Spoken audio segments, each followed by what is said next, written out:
Bonjour Jean-Michel Jacques. Bonjour. Et je précise que vous avez passé une vingtaine d'années dans les commandos marines, si bien que vous avez une certaine expérience des tensions militaires et des questions et du droit maritime également. Alors les tensions justement depuis plusieurs semaines entre la Turquie et la Grèce devaient être au menu d'un sommet européen qui devait avoir lieu aujourd'hui et demain. Il aura finalement lieu la semaine prochaine pour cause de Covid. Rappelons que la Turquie revendique le droit d'exploiter des gisements d'hydrocarbures dans une zone maritime qu'Athènes estime relever de sa souveraineté. Des discussions entre la Turquie et la Grèce devraient commencer dans quelques jours. Est-ce que vous avez l'impression qu'il y a aujourd'hui une volonté d'éviter l'escalade des deux côtés ? Oui, c'est ce qu'on peut ressentir. Il y a eu une certaine montée en tension, plus ou moins théâtralisée parfois. Là, on sent tout de même que une porte de sortie est recherchée. En tout cas, c'est la posture de la France et la posture européenne qui souhaite finalement mettre en avant le droit international et puis trouver une porte de sortie par la discussion. Alors, on va évoquer dans un instant le rôle de la France dans cette affaire, mais est-ce qu'il n'y a pas tout de même un problème avec le droit maritime international qui, en l'état, si on regarde les cartes, prive quasiment la Turquie de toute forme de souveraineté maritime, tandis que la Grèce a une zone absolument considérable? Alors, c'est vrai que le droit international, qui est essentiellement bâti sur la Convention de Montego Bay et qui finalement définit des zones économiques exclusives pour tous les pays qui l'ont signé, c'est-à-dire que chaque pays qui a signé cette convention part du principe que la Turquie n'a pas signé. Et la Turquie ne l'avait pas signé parce qu'à cette époque, elle avait certainement déjà bien compris qu'il pouvait y avoir pour elle des enjeux de zones d'influence et de zones sur son plateau, entre autres continental, hein, qui déborde sur une bonne partie de la Méditerranée et qui est une source de revenus et potentiel de revenus pour la Turquie. Ce qui d'ailleurs alimente cette théorie de la patrie bleue qui a été portée par certains, hein, qui imaginent cette Turquie puissante, ouverte sur la mer et qui nourrit un peu le nationalisme turc aussi. Cette règle internationale, c'est celle qu'on appelle la règle des 200 000 marines autour d'un point terrestre. C'est ça, de la côte, mais si on prend le cas de la Grèce, donc qui a littéralement des confettis dans toute la mer Égée, elle a, selon cette règle, 200 000 marines autour de chacun de ces confettis. C'est ça.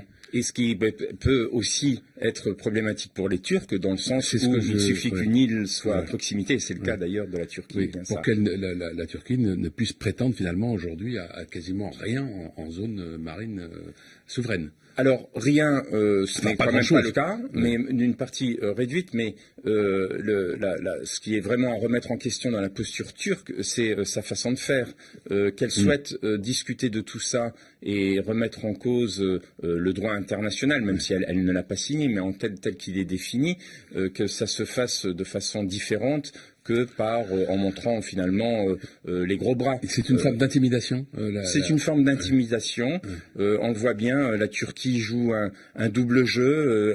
Elle fait du chantage finalement avec les flux migratoires qu'elle pourrait laisser passer, qui viendraient de Libye, hein, suite à tous les événements libyens.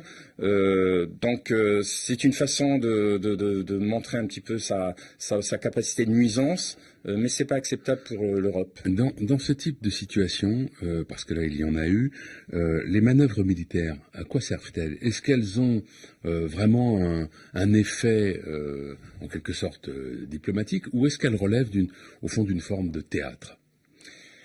Les deux, mon colonel. En fait, vous savez bien que les armées ne sont qu'un outil du politique, finalement.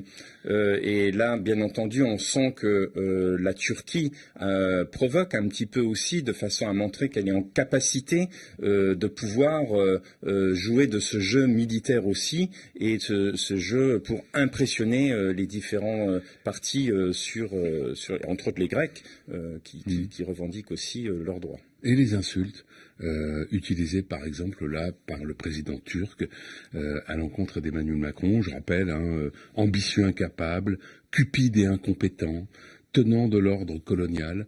Est-ce que là elles ont une véritable fonction, ou est-ce qu'on est aussi finalement dans une forme de jeu? Oui, effectivement, là on est plus dans la partie théâtrale, mais je pense que Erdogan, quand il a ses propos, il s'adresse aussi à sa population, c'est-à-dire qu'il veut asseoir sa capacité, sa puissance, montrer que c'est un homme d'État et qui se permet finalement de parler de telle façon du président français. Donc je pense que pour les initiés, les gens qui sont dans le monde de la diplomatie, on sait bien que ce n'est pas quelque chose vraiment de significatif, mais ça s'adresse plus à la population turque pour asseoir cette idée de président fort. C'est un usage de communication interne, en fait. C'est ça, et ça rejoint cet axe nationaliste, parce que c'est son électorat aussi qu'il a besoin de maintenir, proche de différentes échéances pour lui. Oui. Pourquoi donc, pour en revenir au début de notre entretien, pourquoi les tensions ont été particulièrement fortes entre la France et la Turquie? Parce que on aurait pu imaginer que ce soit avec l'Union européenne, mais c'est largement avec la France que ça s'est cristallisé. Oui, parce que déjà la France a été agressée par un navire turc. Alors ça, c'est une histoire un peu plus ancienne, qui remonte à plusieurs semaines maintenant. C'est ça. Hein. Vous savez, il y avait une frégate française qui surveillait l'embargo pour la Libye, où on ne peut plus délivrer d'armes pour faire baisser les tensions. Et finalement, la Turquie était dans une posture qui permettait de laisser passer un certain nombre de bateaux pour livrer des armes.